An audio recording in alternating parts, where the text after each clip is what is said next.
So let me start by saying that Seng, you never fail to inspire and set the right direction.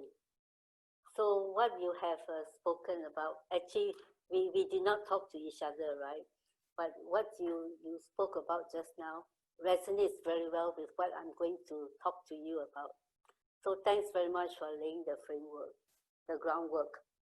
I'm also the president of Loving Heart, and Loving Heart is the first volunteer center to be set up in Singapore by none other than SG Cares, which is also under the care of Seng. And the vision of Loving Heart is this: to give meaning and purpose to the lives that we touch. So notice that we are not only talking about beneficiaries, we're also talking about the people, the many volunteers who have come forward to serve with Loving Heart, and they do a fantastic job. Actually, very little management. They manage themselves. This is what self-organizing work is all about. Okay, and before I go on to the lecture, to the session proper, I want to address something that Seng brought up. He talked about collaboration, and again, is something that's very close to my heart and to Caroline's heart. Caroline was the one who set up learning circles, of charity, so that we can tap on each other's resources. And Seng also mentioned MET, the medical escort services. In fact, I've been talking to David of Blossoms. I think David is there, and we are going to look at it because he wants to automate it, digitalize it, and Loving Heart has got 2 vans. We want to digitalize it. Why not get together and share the resources, share the costs of putting together an automated system?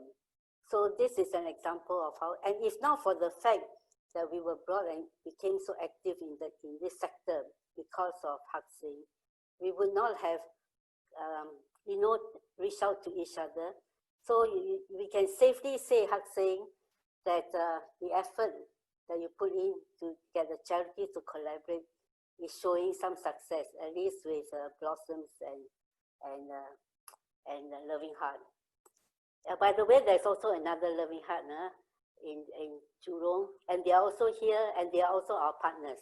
Even though we have the same name, we are also very good partners and not competitors. Okay, Seng also mentioned workforce, because I'll refer to this right now, because eventually that's what the whole session is going to be about. It's going to lead that direction of how we view our volunteers. And he mentioned Skills Future, and what we are trying to do with Skills Future is this. Skills Future have got frameworks, skills framework, but there isn't one that is dedicated to volunteers or to volunteerism. And this is what we hope to build together. So we will invite you to tell us or to share. We will share with you some of the things that we're working on. And this is what SUSS hopes to contribute to the sector. We set up this skills framework for the purpose of doing what? To recognize the prior learning that people pick up when they are volunteering. And those are very important skills, so underrated. And that's why we need to foreground this and put it into one framework. And we will work together to do so. By the way, we are hoping also to do this, to get, people should join, people who are in the third sector as volunteers may now be able to take on the jobs in the sector itself. And we hope to get funding from SSG to cover the cost, or at least part of the salary of the people who come in, at least for the first 6 months or for a year. We are working on that, and if we have some success, we'll share with you. And we hope that you benefit as well. Your charities will benefit. Now, Seng brought up 3 Ws. I'm going to bring up 3 Rs. And of course, the 3 Rs are recruitment, retention, and recognition. If you look at the screen, you see this the list of resources. I'm not going to go through that. The resources are rich, very rich information. And I take my hats off to the people who put them together in such a short time. So please read this. If you do so religiously, you're on the right path, no? Because it is a very thoughtful piece of work.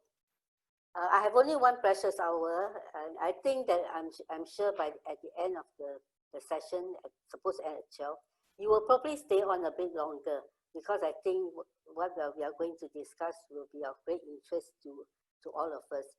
I will move very fast, but what we hope to do is to something called generative discussion. In our discussion, let us generate, let me see. Oh, want to move on to the next slide? Okay, a generative discussion about volunteers. And as Caroline said, what is more important is your collective voice and the wisdom that we want to hear, not from me. Now, this title, this slide is interesting. Volunteer, yesterday, today, tomorrow, are you ready? I think this is self-evident. So the time reference here is really intended to remind us of the shifts, to remind us of the developments in volunteerism as we move through time, right? So who we are, what we do, why we are doing this is always shaped by the times that we live in. And it is important that we, the NPOs, also make sure that we move with the times. Okay, next slide. Okay, volunteering. This is just the basic. All of you know this. Now, what is volunteering? It's done. Nobody forces you to do it. So there's always the question. The students who go around doing volunteer work, collecting points. We got to reframe that a bit. Maybe one day will help to influence the idea about volunteerism. No financial payment. Notice the word is financial payment and not salary. Well, this is debatable and is being contested. There's a lot of discussion, but we must always hold on to something dear to us, that it is always about service to other people outside your family, your relatives, okay? So there should not be conflict of interest. And of course, there's such a thing as formal and informal volunteering. Okay, next slide, we can move fast. Thank you. I have my dear friend here and colleague, Chloe, who is monitoring my slides. Okay, then we have this formal and informal volunteering. Now, you all know what this is about, right? But you notice that, now this may be findings in 2018, but it still holds good. You find that most of the volunteering is formal, which means like us, the NPOs are putting the volunteers together, okay? Even though you see some movements in formal and informal, actually the formal one is still very important, which means to say that we are important. And the next slide is very interesting. Okay, do you all know, for example, that actually if we convert the work of volunteers, sorry, I've got something blocking my view here. Okay, if you look at the work that our volunteers have done, and we have done, some of you here are volunteers, I'm sure. Do you know that in 2018, the economic value of our volunteering work is 2.43 billion. And each hour of volunteerism is about $20, right? 19.82. It's fantastic. That is why we, the volunteers, are really the workforce of the third sector. But we don't see that. We only see the work that we do with our beneficiaries, and that is important. But we must also remember that we do contribute to our economic growth. Next slide. Okay, I think this is something that is quite standard. People want to have fun, learn new skills. They have a sense of ownership and control, which I do what I like to do, right? It's not like if you're working in office, you're forced to do something. You contribute to a cause. And if it is a social expectation, you're supposed to clock up certain hours, well, then we do so. But there's also a desire for change. And I'm sure this still holds good too for most volunteers. However, many volunteers also drop out. That's the sad part. We are not talking about the loss of economic value here, contributing to a 2-point-something billion.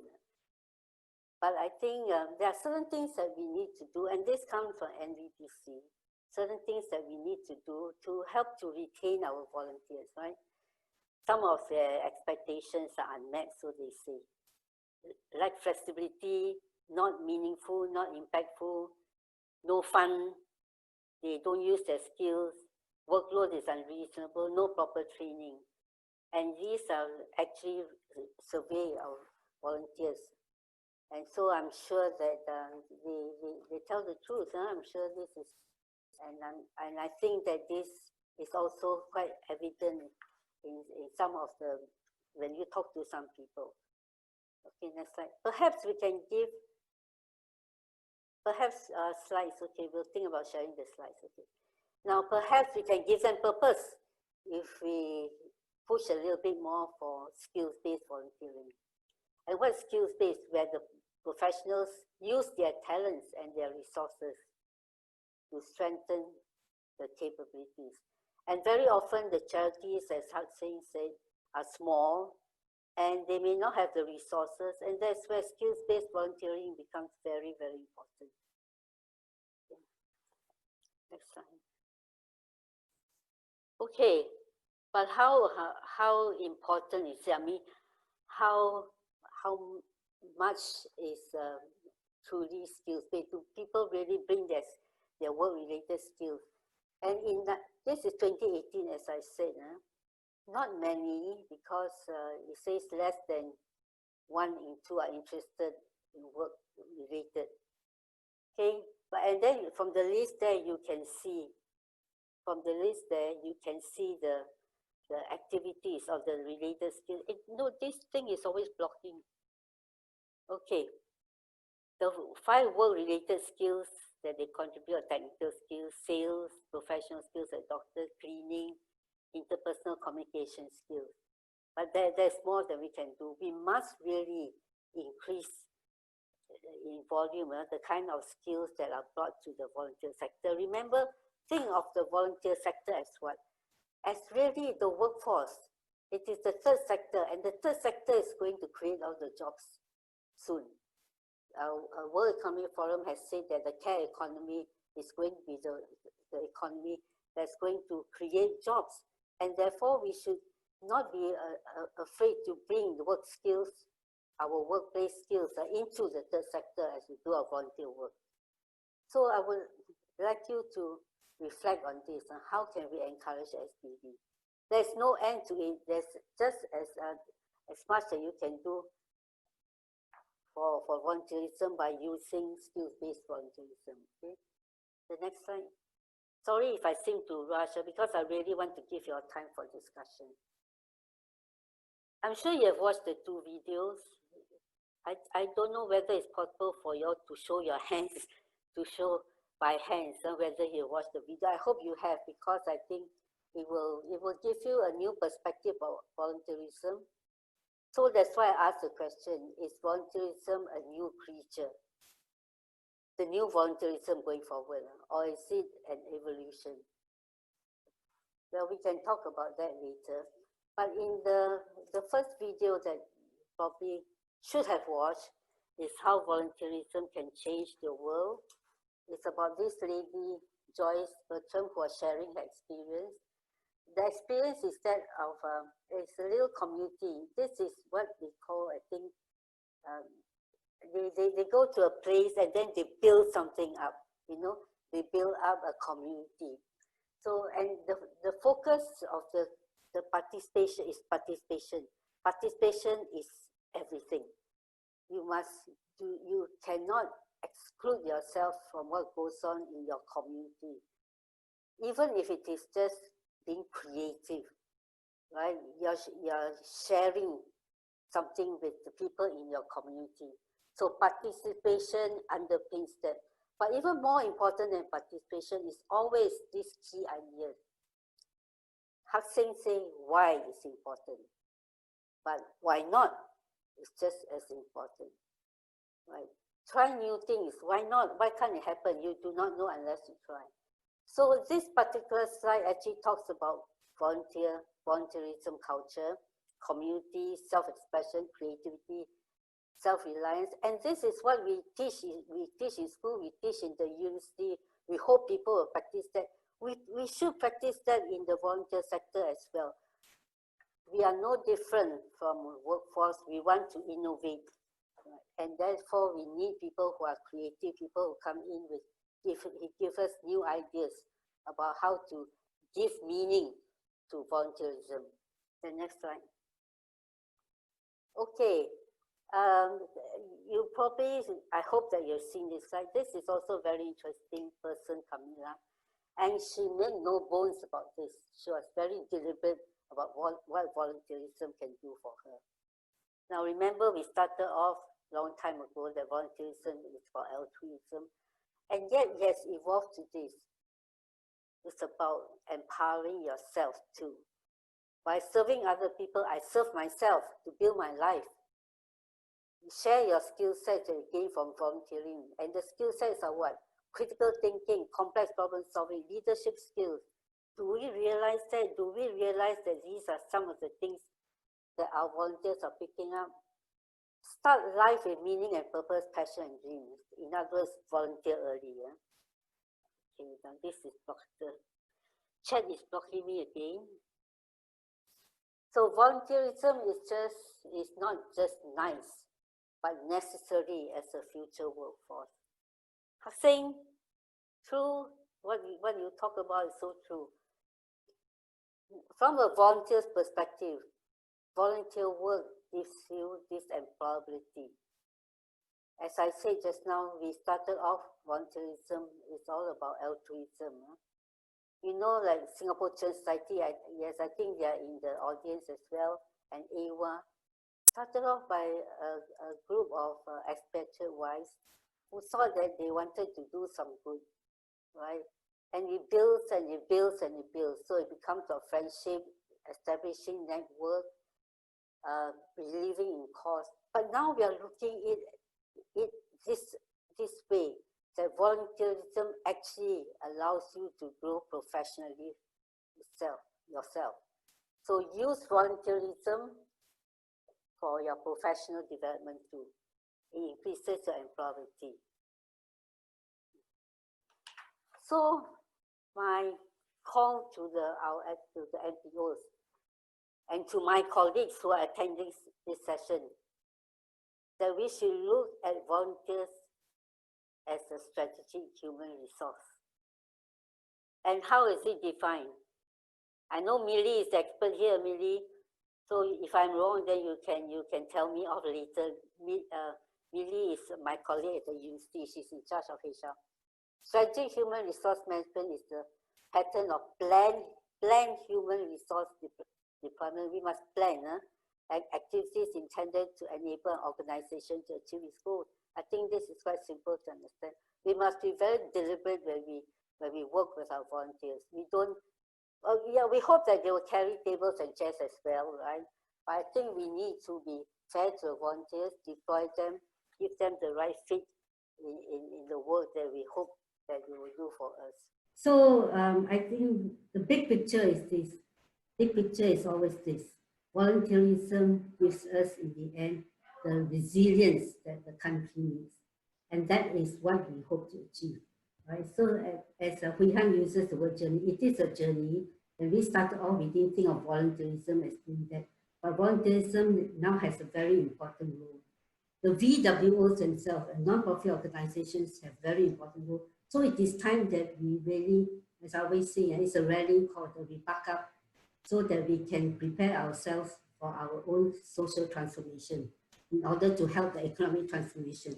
Now, do you know that in Europe, there is already research that shows that people who volunteer are more employable. So during the times when there's unemployability, people are asked to volunteer. Because in doing so, they pick up certain skill sets that will prepare them for the workplace.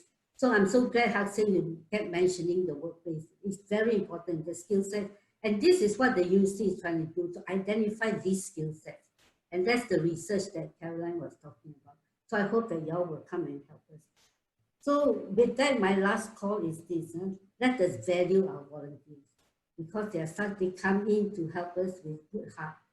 And they will feel fulfilled. I don't think they will feel that they are used, but they'll feel very fulfilled if we recognize their skill sets and we use their skill sets to help our beneficiaries. Thank you very much. I'm so happy to pass the mic now to Seng. My brothers and sisters, COVID-19 is something that we did not ask for, but it happens. And the question is, when it happens, what are we going to do about it? We can feel sorry about it, feel sad about it, and try to respond to the effect of COVID-19. Or we can ask ourselves and say that, look, we didn't ask for it and it happens. Can we position ourselves so that when, as part of our response to COVID-19, we in fact are stronger after the COVID-19? Now that is exactly what I have been reflecting on our journey. And I bring it down to volunteerism.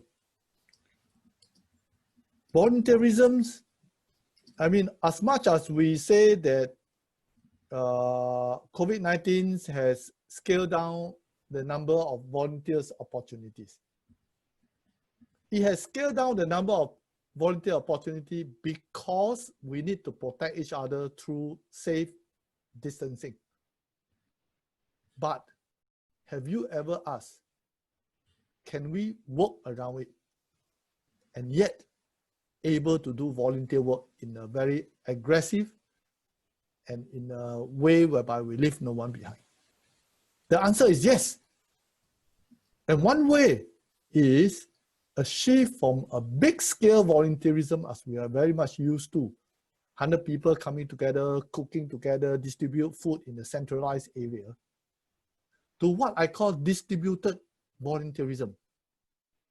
A group of 5, no, cannot be more than 5, coming together as a small group of volunteers, and instead of centralized volunteerism, you have decentralized volunteerism. Actually, this is not a bad idea. Because by doing so, effectively means that we can be more agile. Yes, there'll be challenges.